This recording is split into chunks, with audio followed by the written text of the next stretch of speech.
ഇന്ന് നമ്മള് class continue ചെയ്യണ ഏതാണ് സെക്കൻഡ് ചാപ്റ്ററിലെ ഇക്വേഷൻസ്. അതായത് നമ്മൾ ലാസ്റ്റില് സൂമിലെടുത്ത ക്ലാസിന്റെ റിപ്പീറ്റേഷൻ കേട്ടോ.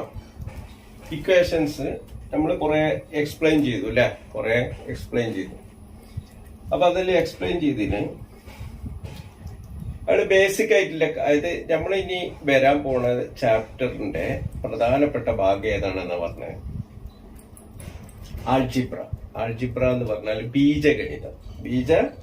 നമ്മൾ ബീജഗണിതം 6ാം ക്ലാസ്സിൽ നിന്ന് പഠിച്ചിട്ടുണ്ട്. എന്താ ബീജഗണിതം? ബീജഗണിതത്തില് അതായത് സംഖ്യകൾക്ക് പകരം ചരങ്ങൾ ഉപയോഗിച്ചുള്ള ഗണിതം.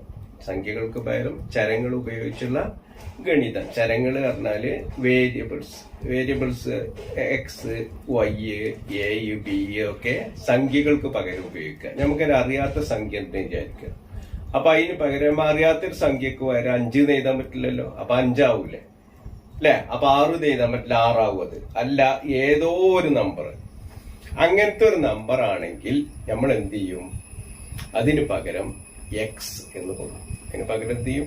എക്സ് എന്ന് കൊടുക്കും, അല്ലെങ്കിൽ വൈ എന്ന് കൊടുക്കും, അല്ലെങ്കിൽ ബി എന്ന് കൊടുക്കും, എ എന്ന് കൊടുക്കും, എം എന്ന് കൊടുക്കും. ഇഷ്ടമല്ല അക്ഷരം ഉപയോഗിക്കും കേട്ടോ. ഇഷ്ടമല്ല ലെറ്റേഴ്സ് ഉപയോഗിക്കാം. പക്ഷെ നമ്മൾ നോർമലായിട്ട് ഉപയോഗിക്കുന്ന എക്സും വൈയും ആണ്. സാധാരണ ഒന്നോ രണ്ടോ ചരങ്ങൾ ഉപയോഗിക്കേണ്ടി വരുന്നു വെച്ചാൽ എക്സും വൈയും ആണ് ഉപയോഗിക്കല് കേട്ടോ. അത് നിങ്ങൾക്ക് എയും ബിയും എമ്മും എന്നും പിയും ക്യൂയും ഒക്കെ ഉപയോഗിക്കാം. ഒക്കെ ചെറിയ അക്ഷരം ഉപയോഗിക്കണം. സ്മാൾ ലെറ്റേഴ്സ് മാത്രമേ യൂസ് ചെയ്യാൻ പറ്റുള്ളൂ കേട്ടോ. അപ്പോ ഇനി നമ്മൾ ഇക്വേഷൻസ്. എന്താണ് ഇക്വേഷൻ? നമ്മളിപ്പോ ഇങ്ങനെ സമവാക്യങ്ങൾ, ഇക്വേഷൻസ്. എന്താണ് ഇക്വേഷൻ? എന്താണ് ഈ സമവാക്യം? നമുക്കറിയില്ല. നമ്മൾ ഇതുവരെ പഠിച്ചിട്ടില്ല അങ്ങനെ സംഭവം അല്ലെ. 6ാം ക്ലാസ്സിന്നോ 7ാം ക്ലാസ്സിന്നോ ഒന്നും പഠിച്ചിട്ടില്ല. എന്നാ ഞാൻ ഇവിടെ മാത്തമെറ്റിക്സിലെ 2 സെന്റൻസ്, 2 വാചകങ്ങൾ എഴുതാം. ഒന്ന് 2x + 3. 2x + 3. ഒന്ന് 2x + 3 = 13. ഇവിടെ 2 വാചകങ്ങളാണ്, 2 ബീജഗണിത വാചകങ്ങളാണ് ഞാൻ എഴുതിയത്. 2 ബീജഗണിത വാചകങ്ങളാണ് എഴുതിയത്. ഈ 2 എണ്ണത്തിനുള്ള വ്യത്യാസം എന്താണ്? എന്താണ് അതിന്റെ ഓരോന്നിന്റെയും പ്രത്യേകത? അതായത് ഇവിടെ നോക്കട്ടോ, ഇവിടെ 2x + 3, 2x + 3. അവിടെ എക്സിന് പകരം നിങ്ങൾക്ക് ഏത് നമ്പർ വേണേലും കൊടുക്കാം അല്ലെ. 2x + 3 എന്ന് പറഞ്ഞാല് 2 × x + 3 അല്ലേ. അപ്പൊ ഞാൻ എക്സിന് പകരം 5 കൊടുത്തു, അപ്പൊ 13 കിട്ടി. 10 കൊടുത്തു, അപ്പൊ 23 കിട്ടി. അങ്ങനെ ഇഷ്ടമുള്ള നമ്പറുകൾ കൊടുക്കാം. ഇഷ്ടമുള്ള നമ്പർ എക്സിന് പകരം കൊടുക്കാം. പക്ഷെ ഇവിടെ ഈ വാചകത്തിന്റെ പ്രത്യേകത നോക്ക്. ഇവിടെ 2x + 3 എന്ന് പറഞ്ഞാൽ 2 × x അല്ലെ. ഈ എക്സിന് പകരം ഒരേ ഒരു നമ്പറെ കൊടുക്കാൻ പറ്റുള്ളൂ.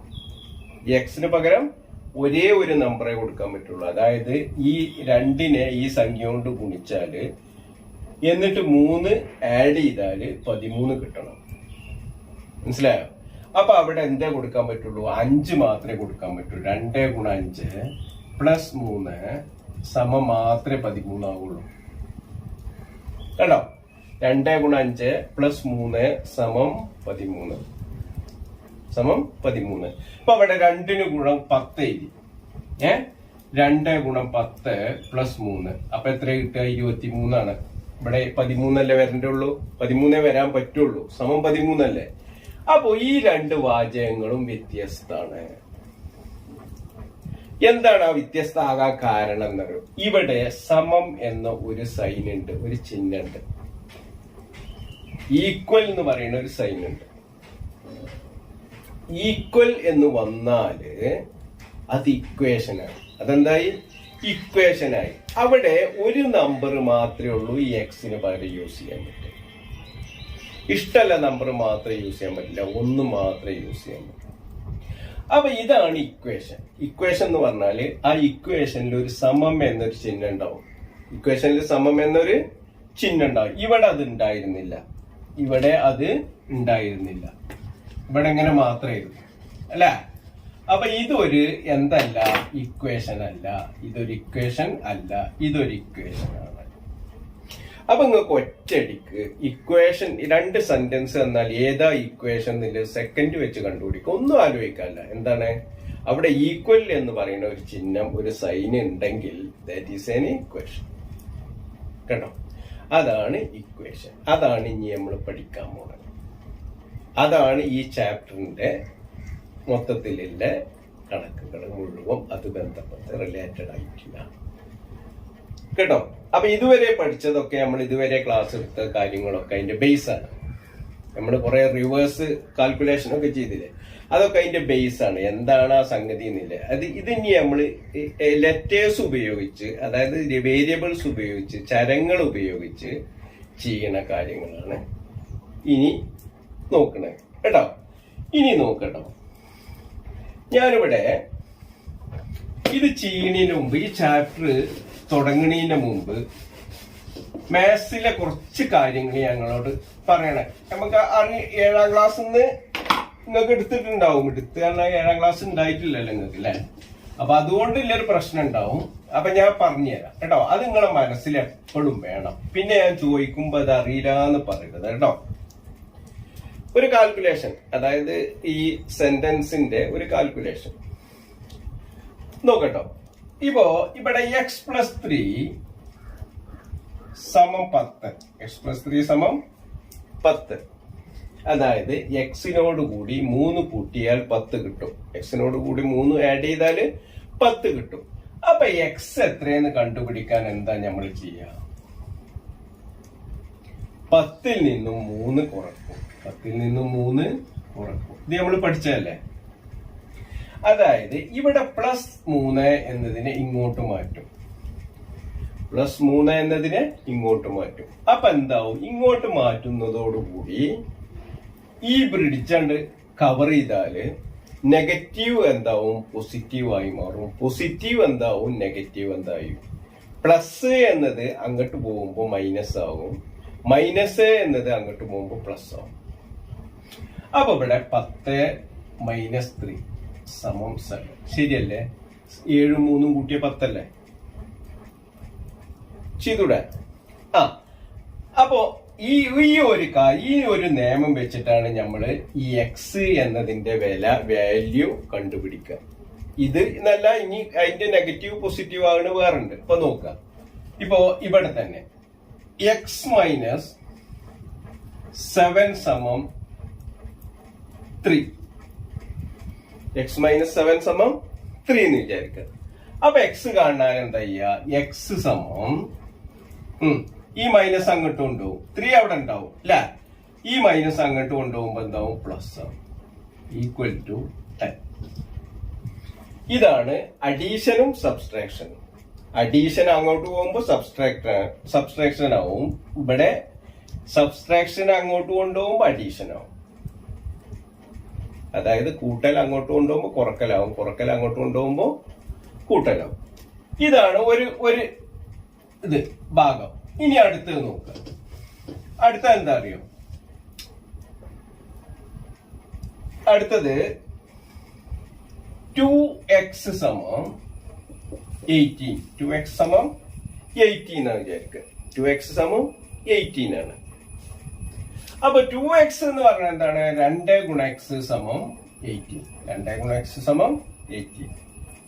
അപ്പൊ x എന്ന് പറയുന്നത് 18 ഡിവൈഡഡ് ബൈ 2. ഇവിടെ മൾട്ടിപ്ലിക്കേഷൻ ആണ്. അപ്പൊ ഇങ്ങോട്ട് പോകുമ്പോ അതെന്താവും? ഡിവിഷൻ ആയി മാറും. മൾട്ടിപ്ലിക്കേഷൻ എന്താവും? ഡിവിഷൻ ആവും. ഡിവിഷൻ എന്താവും? മൾട്ടിപ്ലിക്കേഷൻ ആവും. വ്യത്യാസം മനസ്സിലായില്ലേ? മൾട്ടിപ്ലൈ ചെയ്യുന്നത് ഇങ്ങോട്ട് പോകുമ്പോ ഡിവൈഡ് ചെയ്യലാവും. ഡിവൈഡ് ചെയ്ത് ഇങ്ങോട്ട് പോകുമ്പോ മൾട്ടിപ്ലിക്കേഷൻ ആവും. ഇനി ഇപ്പോ ഇറ്റ് ഈസ് ഈക്വൽ ടു 9 അല്ലേ? അപ്പൊ നോക്കിയേ, 2 × x, 2 × 9, 2 × 9, 2 × 9 18 അല്ലേ? അപ്പോ ഇത് അതൊന്ന്. ഇനി ഞാൻ വേറൊന്ന് ചെയ്യാൻ പോണ്. X divided by 2 equal to 9. Divided by 2 equal to 9. അപ്പൊ ഇവിടെ എക്സ് ആണ് നമുക്ക് കാണേണ്ടതെന്ന് വിചാരിക്കാം. എക്സ് സമം 9 ഇവിടെ ഡിവൈഡഡ് ആണ്. അപ്പൊ എന്താ ഇവിടെ ചെയ്യേണ്ടത്? മൾട്ടിപ്ലൈ ചെയ്യും. That is equal to 18. ഇനി എക്സിന് വരെ 18 കൊടുത്തൊക്കെ 18 2 കൊണ്ട് ഡിവൈഡ് ചെയ്തു. അപ്പൊ 9 കിട്ടിയില്ലേ? 9 കിട്ടിയില്ലേ? അപ്പോ ഈ ഒരു നമ്മളെ നേരത്തെ നമ്മൾ ക്ലാസ്സിൽ ചെയ്ത എന്താണ് റിവേഴ്സ് കാൽക്കുലേഷൻ ആണ് ഇവിടെ നമ്മൾ ചെയ്യുന്നത്. ഈ സമനിലിന്റെ അപ്പുറത്ത് ഇടുമ്പോൾ അതെന്താവും? റിവേഴ്സ് ആയി മാറും. നെഗറ്റീവ് എന്താവും? പോസിറ്റീവ് ആവും. പോസിറ്റീവ് എന്താവും? നെഗറ്റീവ് ആവും. ഡിവിഷന് മൾട്ടിപ്ലിക്കേഷൻ ആവും. മൾട്ടിപ്ലിക്കേഷൻ ഡിവിഷൻ ആവും. വളരെ സിമ്പിൾ. ഈ ഒരു ബേസിക് ആയിട്ടുള്ള കാര്യങ്ങൾക്ക് അറിഞ്ഞിരുന്നെങ്കിൽ പിന്നെ വേണ്ടത് എന്താണ്? നിങ്ങളെ മനസ്സിൽ എന്ത് കണ്ടാലും അത് ചിന്തിച്ച് നിങ്ങൾ ആ ഒരു പ്രോബ്ലത്തിന്റെ സൊല്യൂഷൻ നിങ്ങളെ മനസ്സിൽ നിങ്ങൾ ഫൈൻഡ് ഔട്ട് ചെയ്യണം. നിങ്ങൾ കണ്ടുപിടിക്കണം. സ്വയം കണ്ടുപിടിക്കാനുള്ള ഒരു കഴിവ് നിങ്ങൾക്ക് ഉണ്ടാകണം. അത് ഞാൻ ഈ ക്ലാസ് ചെയ്യുന്ന കണക്കല്ലാതെ വേറെ കണക്ക് വന്നാലും ഇതെങ്ങനെ ചെയ്യാം എന്നതിനെ കുറിച്ച് നിങ്ങളൊരു ഐഡിയ ഉണ്ടാക്കണം. അത് കുറെ പ്രോബ്ലങ്ങൾ ചെയ്യുമ്പോൾ നിങ്ങൾക്ക് തന്നെ തോന്നും ഇതിന്റെ മാർഗതാണ് കേട്ടോ. അപ്പൊ ഞാൻ ഇനി ചെയ്യാൻ പോണ എന്താ അറിയോ? കുറച്ച് പ്രോബ്ലംസ് ചെയ്യാൻ പോണു. അപ്പോ ആദ്യത്തെ ഒരു പ്രോബ്ലം പേജ് നമ്പർ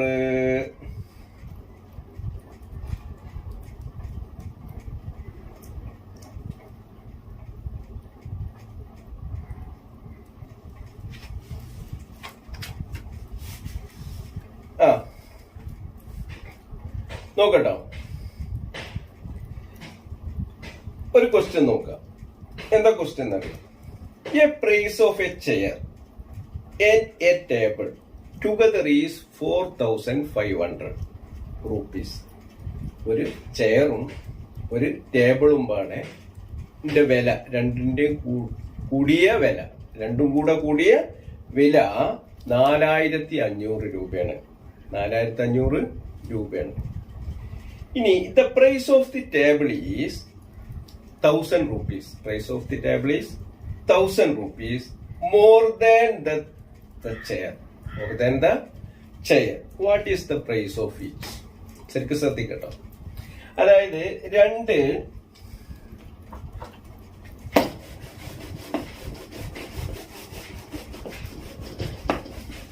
രണ്ട് സാധനങ്ങളിലെ വിലയാണ് പറയുന്നത്. ഒന്ന് ചെയറും ഒന്ന് ടേബിളും. അപ്പോ ടേബിളിന്റെ വില എന്ന് പറയുന്നത് ചെയറിന്റെ വിലയേക്കാൾ 1000 കൂടുതലാണ്. 1000 കൂടുതലാണ്. അപ്പൊ നിങ്ങൾ ആദ്യം തീരുമാനിക്കട്ടെ ഏതിന്റെ വിലയാണ് കൂടുതൽ. നിങ്ങളെ മനസ്സ് കാണണം. ഏതായിരിക്കും? പൊതുവെ നിങ്ങൾക്ക് അറിയണേണ് ചെയറിലേറെ വില കൂടുതലായിരിക്കും ടേബിളിന്, അല്ലെ? അങ്ങനെ തന്നെ ആയിക്കോട്ടെ. അപ്പൊ ചെയറിന് വില കുറവും ടേബിളിന് കൂടുതലുമാണ്. എത്രയാണ് കൂടുതൽ? 1000 കൂടുതലാണ്. ഇവിടെ ഞാൻ ചെയ്യാൻ പോണ എന്താ, ഈ ചെയറിന്റെ വിലക്ക് പകരം instead of the price of chair I put it X എന്ന ഒരു വേരിയബിള് ഞാൻ ചെയറിന്റെ വിലക്ക് പകരം ഇടുന്നു. അങ്ങനെ വിചാരിക്കുന്നു. അങ്ങനെ സപ്പോസ് അങ്ങനെ മനസ്സിൽ കാണുന്നു. പ്രൈസ് ഓഫ് ചെയർ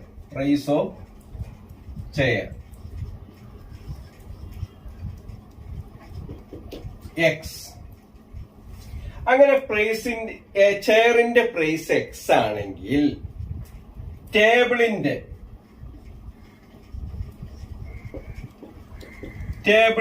പ്രൈസ് എന്തായിരിക്കും? ടേബിളിന്റെ പ്രൈസ് എന്തായിരിക്കും? നിങ്ങൾക്കറിയാം ടേബിളിന്റെ പ്രൈസ് എന്ന് പറയുന്നത് ചെയറിന്റെ പ്രൈസിനേക്കാൾ 1000 കൂടുതലാണ്. 1000 കൂടുതലാണ്. അപ്പോ ഇത് ടേബിളിന്റെ പ്രൈസ് എന്ന് പറയുന്നത് എക്സ് പ്ലസ് 1000. എക്സ് പ്ലസ് 1000 ആയിരിക്കും. മനസ്സിലായോ? അതായത് 1000 കൂടുതലല്ലേ, ചെയറിന്റെ പ്രൈസ് എക്സ് ആണെങ്കിൽ ചെയറിന്റെ പ്രൈസ് 100 വിചാരിക്കുക, അല്ലെങ്കിൽ 500 വിചാരിക്കുക. അപ്പൊ 500 പ്ലസ് 1500 മറ്റിന്റെ പ്രൈസ്. ചെയറിന്റെ പ്രൈസ് 1000 ആണെങ്കിൽ ടേബിളിന്റെ പ്രൈസ് 2000 1000 കൂടുതൽ. അപ്പൊ അങ്ങനെ കിട്ടിയില്ലേ. ഇനി ഇത് രണ്ടും പാടെ കൂട്ടിയാൽ, അതായത് price of chair X plus price of table X plus 1000 ഇത് രണ്ടും പാടെ കൂട്ടിയാൽ 4500 എന്ന് പറയുന്നു ചോദ്യത്തിൽ. എത്രയാണ്? 4500.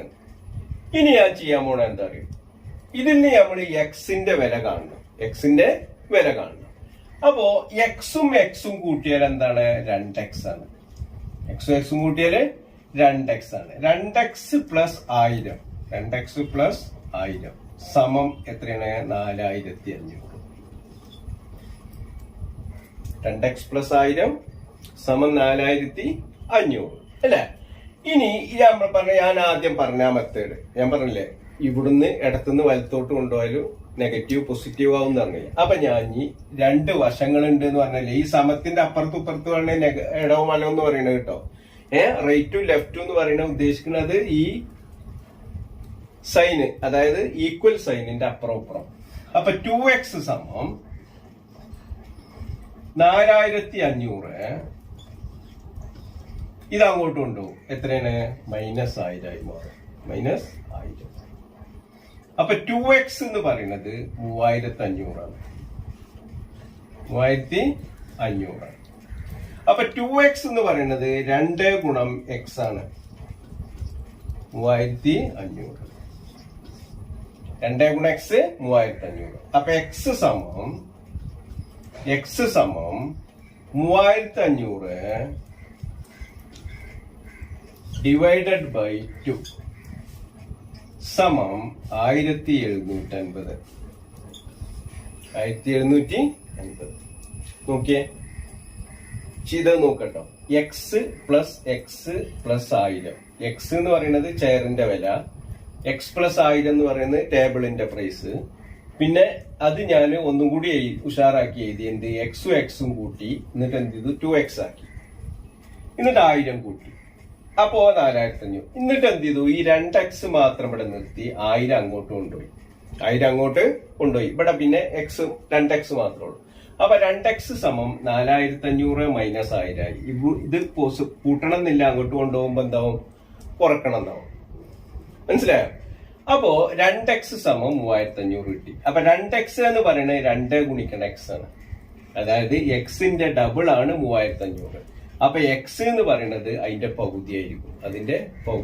2 കൊണ്ട് ഡിവൈഡ് ചെയ്തു. അതായത് ഗുണിക്കണം എന്നില്ല, അങ്ങോട്ട് കൊണ്ടുപോയി പരിക്കണാക്കി 1750. അപ്പൊ ചെയറിന്റെ പ്രൈസ് എത്രയാണ്? 1750. അങ്ങനെയാണെങ്കിൽ ടേബിളിന്റെ വില 1000 കൂടുതലല്ലേ അല്ലെ? അപ്പൊ 2750. ഇനി ഇത് രണ്ടൊന്ന് കൂട്ടി വെക്കിയേ, 4500. ഇതാണ് ഈ ഇതേപോലത്തെ കണക്കുകളാണ് ഇനി നമ്മൾ ചെയ്യാൻ പോകുന്നത്. മനസ്സിലായോ? ഈ ഒരു പ്രോബ്ലം നിങ്ങളെ ടെക്സ്റ്റ് ബുക്കിൽ ചെയ്തിട്ടുണ്ട് കേട്ടോ. അത് നിങ്ങൾ എഴുതിയെടുക്കുക. മനസ്സിലായോ? അത് നിങ്ങൾ എന്ത് ചെയ്യുക? ചെയ്തെടുക്കുക കേട്ടോ. ഇനി അടുത്തത് ഒരു ചോദ്യം കൂടെ കേട്ടോ. When a number multiplied by 2 and then added 1000 added gives 4500. What is the number?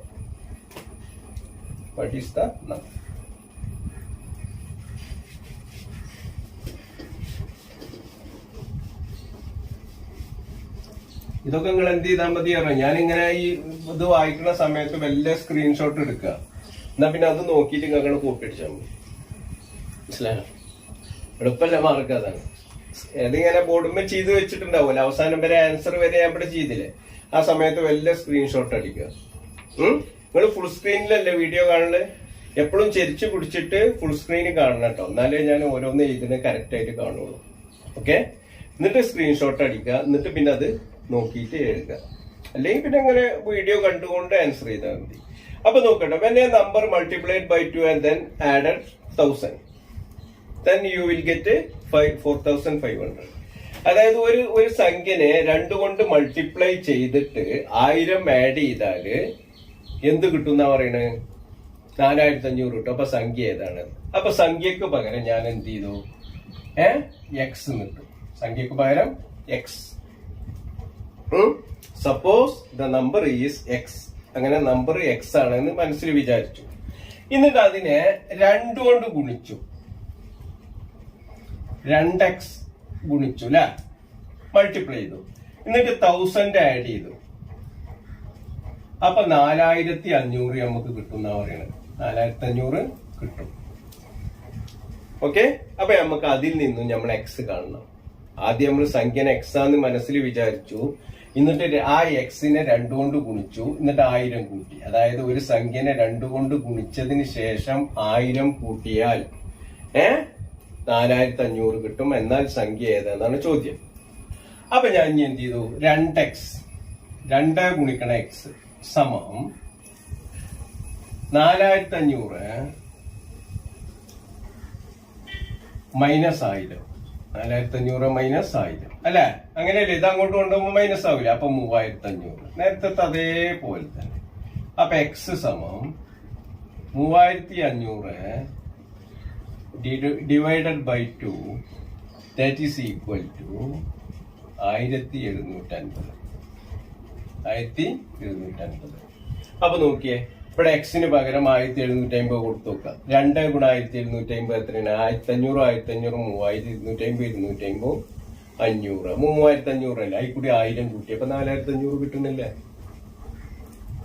കിട്ടുന്നില്ലേ? വളരെ എളുപ്പല്ലേ? അപ്പോ ഇനി എന്താണ്? ഇനി ഒരു ക്വസ്റ്റ്യൻ, വേറൊരു ക്വസ്റ്റ്യൻ കൂടി ഉണ്ട് കേട്ടോ. അപ്പൊ ഇതെങ്ങനെ ചെയ്യാന്ന് മനസ്സിലായില്ലേ? അതായത് എക്സിന് പകരം നമ്പർ ഈക്വൽ ടു എക്സ് എഴുതിക്കോ. Number equal to x. അപ്പോ ഇതിന്നാണ് നമ്മൾ ചെയ്യണത് കേട്ടോ. ഇനി അടുത്തത് 100 rupee note was changed to 10 and 20 rupees notes. 7 notes in all. How many of each? അതിന്റെ ആൻസർ നിങ്ങളെ ടെക്സ്റ്റ് ബുക്കിലുണ്ട്. അത് നിങ്ങൾ വായിച്ചു നോക്കിയിട്ട് അത് ചെയ്തിട്ട് എനിക്ക് അയച്ചു തരണം കേട്ടോ. ഈ ടെക്സ്റ്റ് ബുക്കിൽ അത് ക്വസ്റ്റ്യനും ഉണ്ട്, ആൻസറും ഉണ്ട്. ഇതിന് മുമ്പത്തും ഉണ്ട്. ഞാൻ എല്ലാം പാടെ വിശദീകരിച്ചത് ടെക്സ്റ്റ് ബുക്കിൽ അവിടെ നോട്ട് എഴുതിയില്ല. നിങ്ങൾക്ക് അറിയാലോ, വായിച്ചു നോക്കിയാൽ മനസ്സിലാവുമല്ലോ കേട്ടോ. അത് നിങ്ങൾ സ്വന്തമായിട്ട് ചെയ്യാം. ഓക്കെ. അടുത്ത വീഡിയോയിലൂടെ കേട്ടോ. ഓക്കെ. അസ്സലാമു അലൈക്കും.